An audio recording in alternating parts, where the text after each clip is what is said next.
Harry Power, how are you? Thanks so much for joining us. Pleasure. Thank you for having me on. No, I've been looking forward to this. I've been really looking forward to this because, like most people, I guess, I've been watching all the gold that you're putting out on social media, and and it is gold, a lot of what you're doing. But before we sort of get into what it is that you're doing to try and help other people and why, I just would be lovely to hear your journey as to how you got here. So tell us how you got into a state agency in the first place. So it all started at the age of 12 years old. Wow. Wow, Um, that's early. yeah. So my mum was a single mum and I was quite involved. She sold her 17th floor tower block council flat she managed to buy back in the day in Battersea, South West London. Okay. Um, and because my dad weren't around, great dad, by the way, I just saw him at weekends and stuff. I was always quite involved in viewing properties and stuff like that. Yeah. And so she sold that flat, bought one in Yule, nice area. And then I was 12 when she sold that house and bought her house in Hawley. But she took me on the viewing and stuff. She's like, "What do you think? What should we offer?" Like, just really involved. And I found it Mm. so fascinating. But I also remember her being in the car. I was sitting next to her, obviously, and then she was on the phone and she just started crying on the phone, and it was all quite mad. So, anyway, it turned out um, the estate agent was just a typical shyster Right. and really manipulated the situation. And as you get older, you think, how can buying a house bring someone to tears? Right, as a Mm. 12-year-old, that's stupid. But if that is the case, and I want to do it and make sure no one's mum has to cry when they're buying a house, um, and and then you get to realize, it can get hairy at times with gazumping, gazundering, best and final offers, all that kind of stuff. And I get it, but it was that point that I just at 12, I was like, I'm gonna have my own estate agency one day. And then So your mum wasn't in the estate agency. It was just from the experience of going through it's very similar to me actually. Is the whole point that why I got involved in it. So there was a trigger in your life that made you want to get into the industry, which was how your mum was affected, right? So yeah, that's pretty powerful.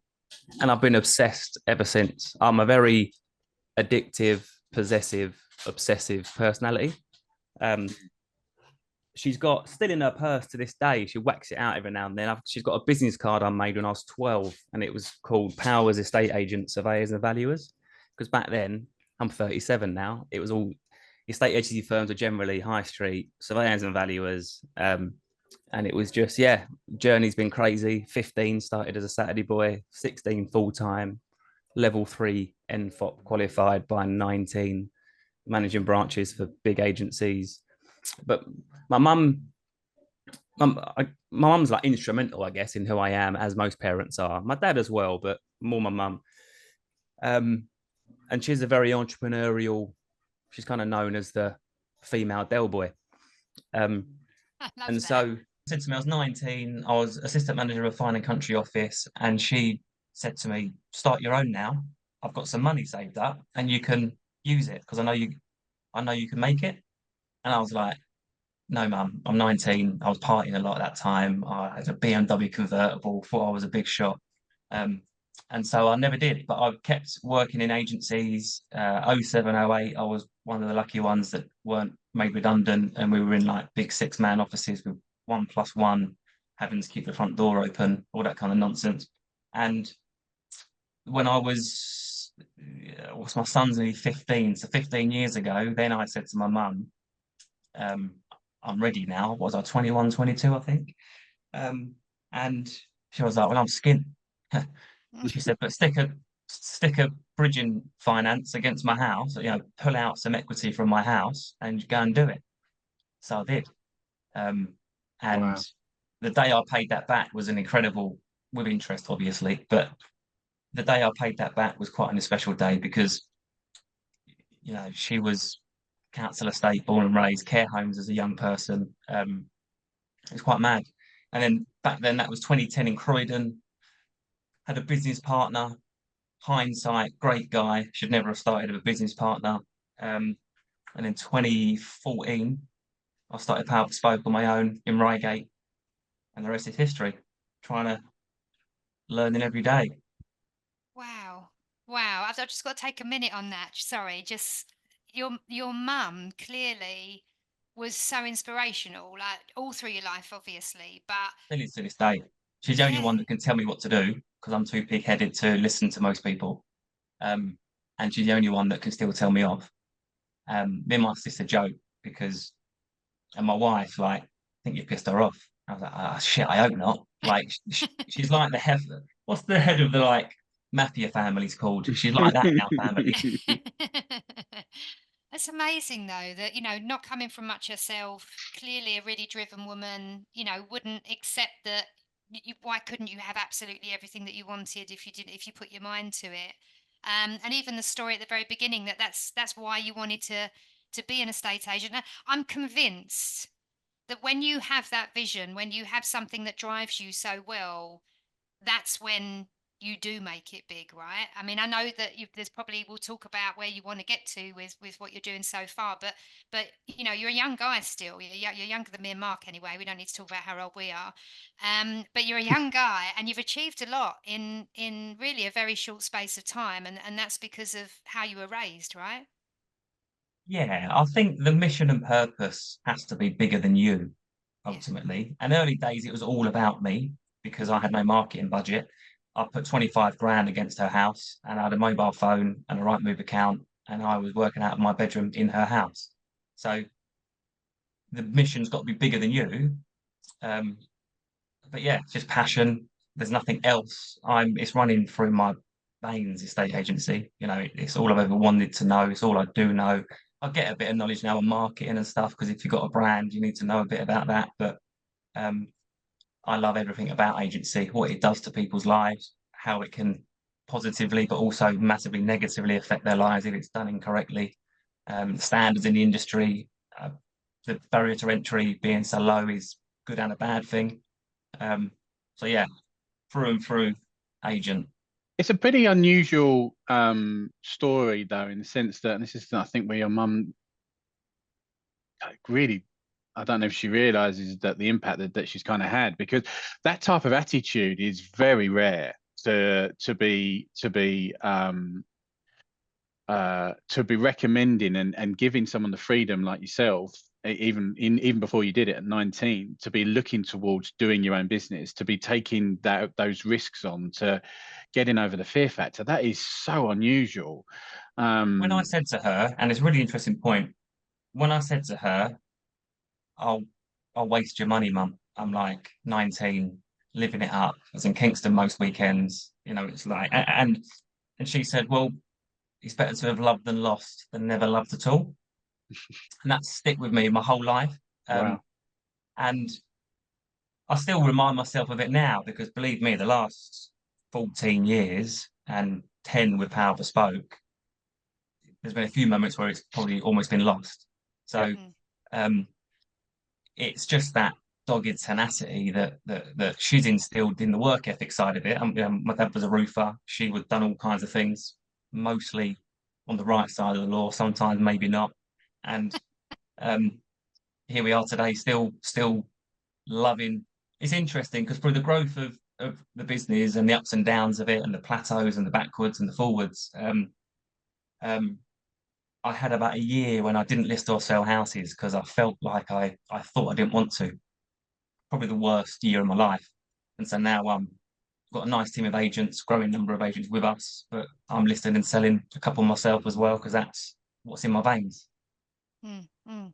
It was That's, never built to like sit on an ivory tower and Mm. bark my orders down. It was always like, I'm on this mission, come and join me on it. It needs to be done. Let's go. And if yeah, you're not, get out of the way because I'm going to do it anyway. It's yeah. actually, yeah, it's really interesting. I think that I think sometimes that people, I don't know whether they pull away from because they feel they've gone beyond certain areas, or maybe it's just that passion for the business. It may be different in one person to like the others, but yeah, I've got to say when I'm helping an agent or I'm actually doing the job myself, it is different. I think there's a different buzz around it, and because of the impact you're having on that individual, whether it's helping another agent or whether it's helping an actual consumer, I think it's very, very different. So yeah, we probably have quite a lot in common from that side, I think. I find the whole agent side frustrating more than the client side, I think. Yeah. I have a lot of empathy with clients, and massively do, because I feel like and look, I only bought my house 5 years ago, so I had the business for 5 years before I even bought a house myself. So I felt like I could empathise because I sat there in mum's car, 12 years old, crying her eyes out. I get it. That wasn't a nice feeling for my mum or me. I'm a proper mummy's boy, probably tell. But with the agents, it's more frustrating because I'm like, it really ain't that hard. Mm. Like, this ain't rocket science. If a kid that didn't go to college or university can do it, then you sure as hell can with your degree.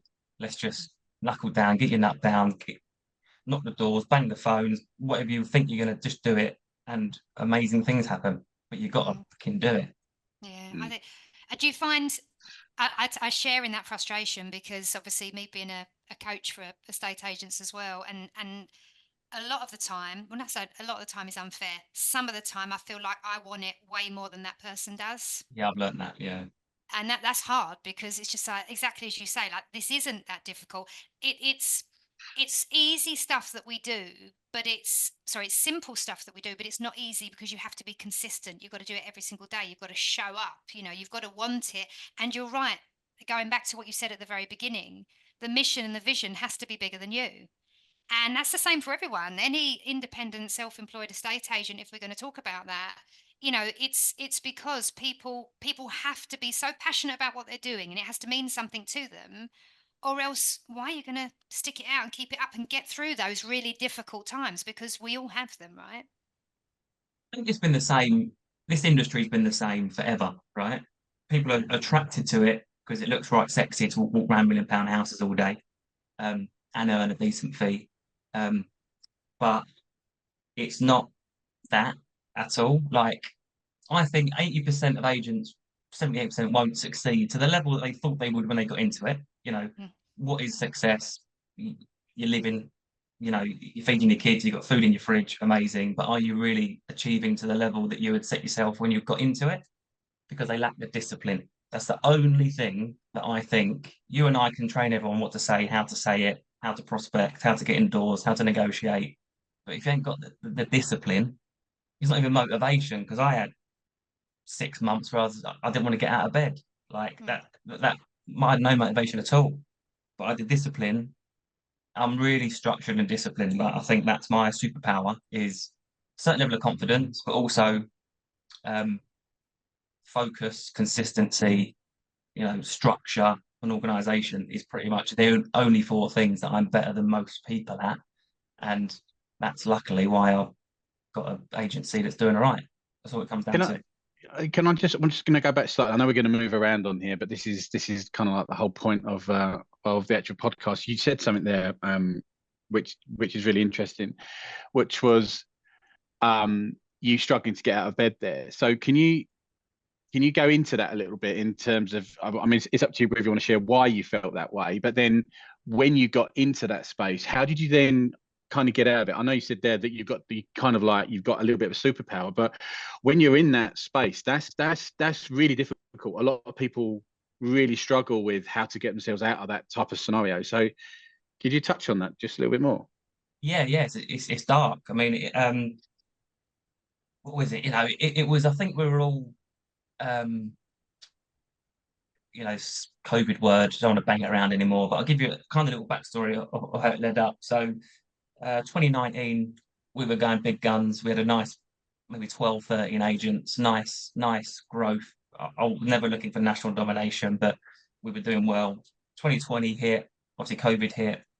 I think we were all on autopilot through that pretty much. You didn't really get time to take stock and make sure you're all right. Financially hurt us a hell of a lot because we missed out, because we were then only a partner agent model. You're still paying out 50s, 40, 30% of revenue shares, but you're not getting any the equivalent furlough help from the government because they're all self-employed partner agents. Had a partner agent lose his marbles during that period and started stalking and harassing my family, and 10-year, what they're called, I went through court. It was a horrible period. Fourth baby come that time as well. So I got a 15-year-old and had him when I was just starting business 15 years ago. 2 more since then. Fourth one during COVID, bless her. We've got 3 boys, finally got a girl, amazing. But the pressure was just unbearable. So yeah, mental breakdown, get to your lowest possible point. From the outside, this Perry's looking good, he's doing really well, but actually inside you're kind of dying.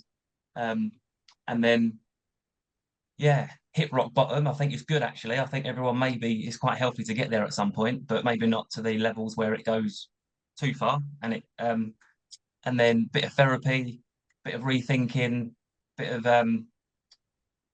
someone gave me permission to take my foot off the gas. It's quite interesting, and no one had ever done that. Like I was on this mad mission to improve the industry for all agents and home movers, and he was like, "Just fucking chill out for a minute. Take a chill pill. You've got a nice business ticking over. Just take your foot off the gas for a year or 2 and find yourself again." So I did, and yeah, I've never felt better. There was a lot of things in the business that I needed to change. It was probably more too reliant on me, for example, hence why I probably never felt so much pressure. So we changed that a lot. There's no requirement now for me to list or sell houses, but I do because I love it and enjoy it and want to lead from the front. But yeah, that's pretty much the long and short of it. Wow. And what would you say, like, because of going through that? And I know exactly what you mean with sometimes it's not a bad thing to hit rock bottom actually, because it gives you, it allows you that time to hit the reset button and realize the mistakes that you were making. Sometimes when you're just in it, you're just carrying on, aren't you? You're just powering through. But what do you think you do differently now after that experience that, you wasn't doing before? Let go a little bit, delegate and trust. I've had and I have a great team. We've got a head of lettings, a head of sales, head of operations. We've got Simon, who heads up our partner agent model side.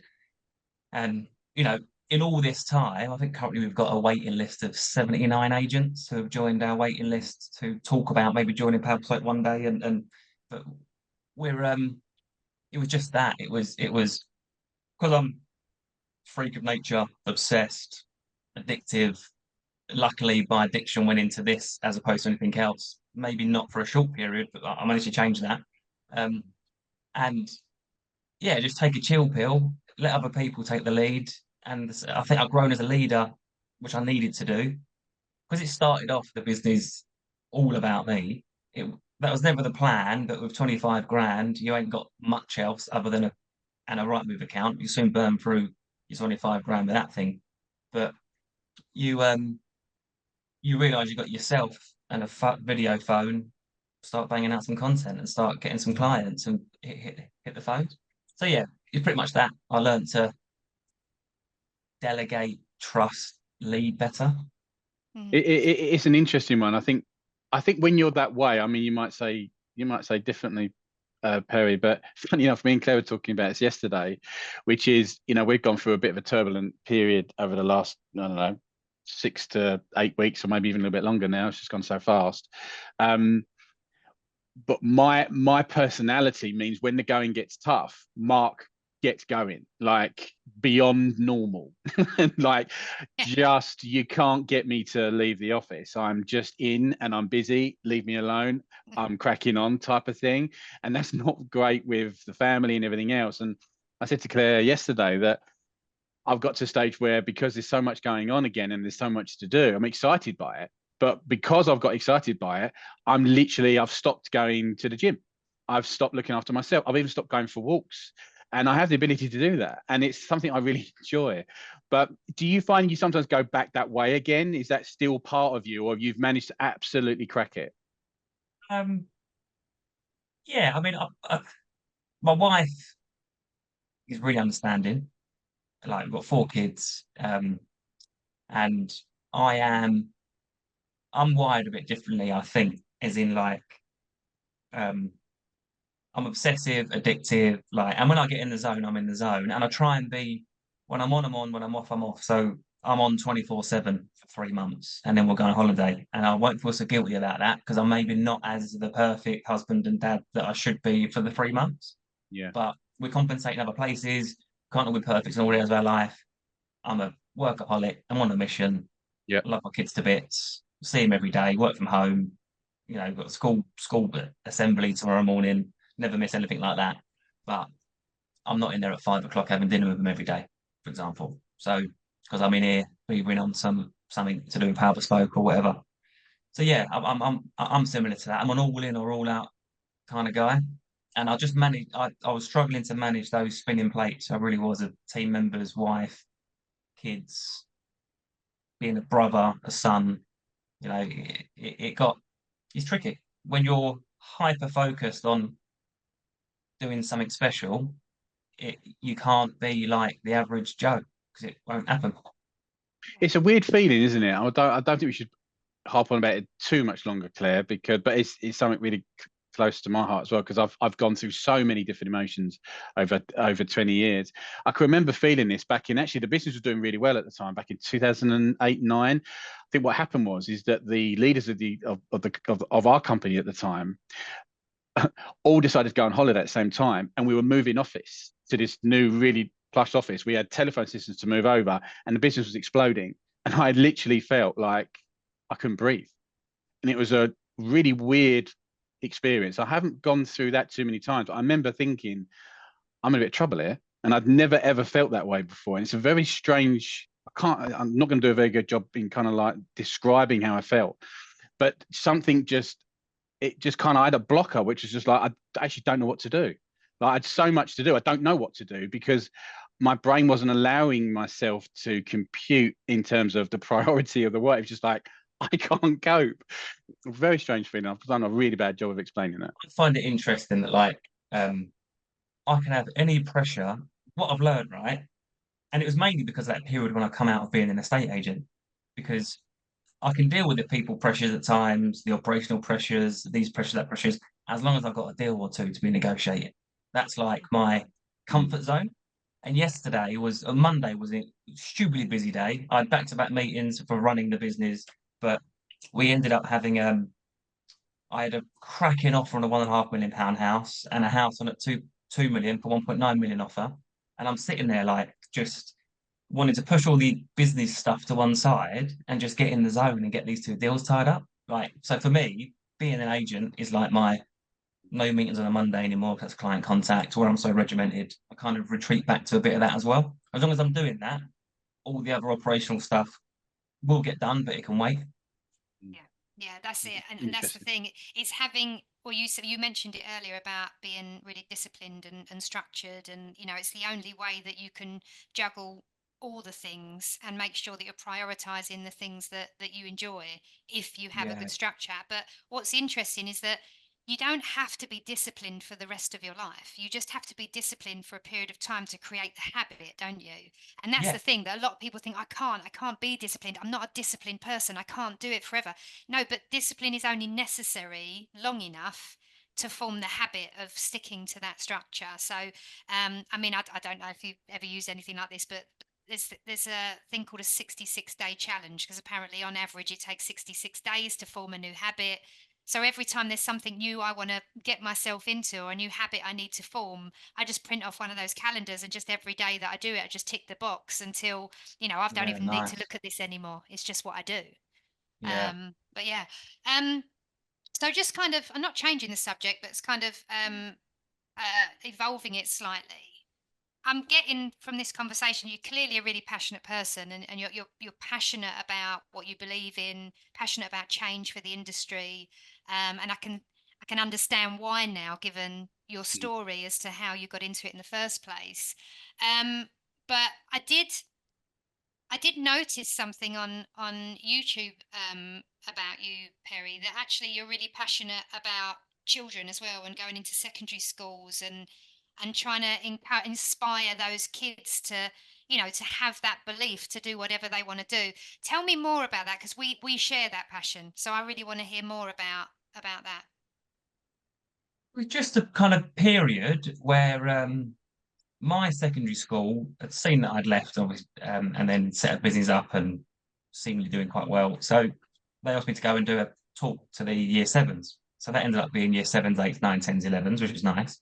Then it ended up being another school, another school, another school. And I think about 10 schools later, it was just the whole premise of it was don't be told you can't. That's my thing. Like, and because I'm not going to, hold another discussion about the education system and blah, blah, blah. But I kind of said to the schools, look, I'm happy to talk, but I'll be telling them that they don't have to go to university. Is that all right? And one of them was like, and maybe not. I was like, then I best not talk because I'll share my journey a bit and tell them what I think. Because my frustration is for that kid in the corner that probably he ain't gonna, for the best help in the world, he's more of a hands-on kind of learner. He needs to be doing an apprenticeship like I did in a state agency or in mechanics or something. So yeah, that was a really, and when you have kids, it changes it a little bit, doesn't it? So that was a really nice period. I'll probably end up doing it. I've been asked to do a few other schools since, but I kind of want to get again, unless I can do it all focused, do it properly. I'd rather not dip my toe.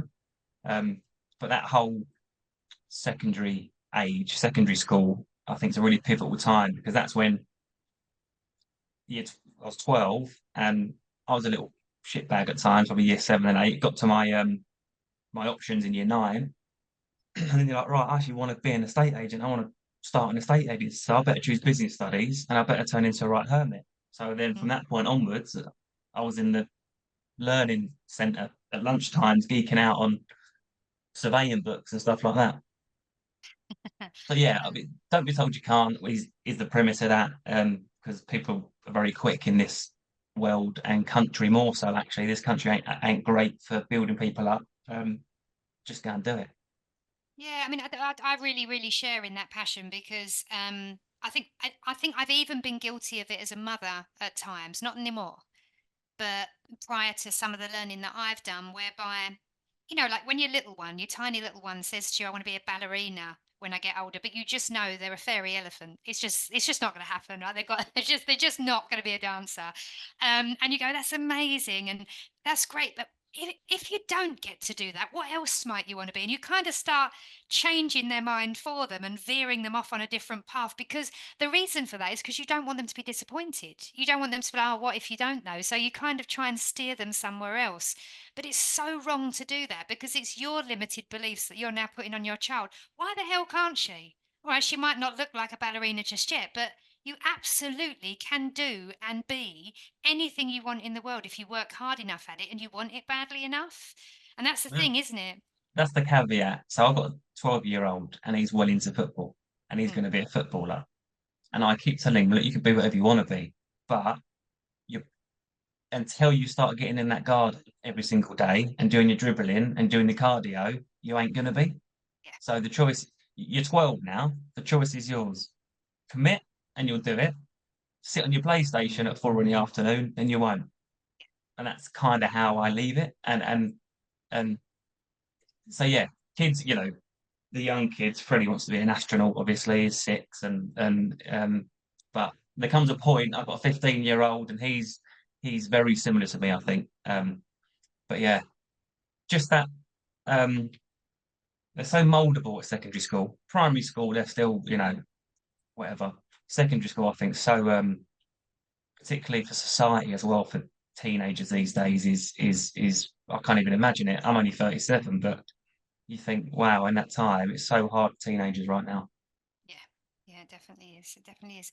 So you mentioned at the beginning about that mission and the vision has to be bigger than you.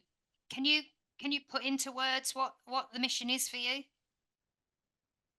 Yeah, I mean, I guess the overarching is improving the industry, so people ain't left with really poor experiences. But in Power Bespoke, that kind of comes into enabling people to move on to the next chapter of their life. Same with agents, we help agents progress and get to their next level. But yeah, just improvement every single day. And it's interesting because people are like, why do you share so much of this stuff for other agents to copy? And it's I'm a bit it's not arrogance, but I'm a true believer in the only person you're competing against is yourself yesterday. So why wouldn't I share it? If 10 agents copy it, high five, because then that's good on them. But if one seller listens to it and implements it, that's who I'm doing it for. The kind of byproduct is the agents, and good luck to them because it's tough. Mm. I mean, the industry's changed massively, even just probably over the last couple of years. But you know, how's it changed for you in, well, from a 12-year-old boy, I guess, to now 37? What changes have you seen? I think I'm part of, I think, the reason why I've been doing okay is because I come into it at the perfect time. Like work experience at 16 years old, we were still in applicant cards in boxes. Mm. And so I did, maybe only for a year, I think it was. I got to see the old school proper way of being a proper estate agent. And I got trained by the oldest school guy you could ever imagine. But how lucky I was to spend 5, 6 years next to him, being that old school shyster. One, to recognise how not to do it, but also get trained in, you know, output, produce results. Ring 100 people, get 99 rejections, you get one advice meeting. Ring 200, you get two. Like it was that, not stick an Instagram video up and let's hope see how many views it gets. So I've got that mix, I think. I've really learned it well where the internet just started to kick off, obviously social media in that time, but the foundations of my career have been proper good old-fashioned estate agency with a little bit of modernness sprinkled on top. Nice, nice. And what are your plans for after your career? Have you thought that far ahead or not? No, we've got personal goals. You know, I, I feel like the last 10 years have just been learning. Like as Mm. in I feel like from what I've learned of myself and the last 10 years of owning the business, um, that's kind of been the practice warm-up period. And I've only felt like the last year or two, I've started to get a lot of things that I was getting wrong really quite right. So it feels like I've been in business a year. And it's given us some nice lifestyle in that 10 years. But since that depths of depression and dark place, it's really been a broad perspective change. And yeah, I'm just excited for keep growing Power Bespoke organically, nicely, keep helping agents in any way I can, and the rest will happen. Like I'm a big believer in build it and they will come. Yeah. Um, that's what we need to do. You know, let your let your beaver away inside and let your results do the talking. That's my kind of analogy. Yeah. And Yeah. what do you think is the biggest issue in terms of negative in terms of agency at the moment, Barry?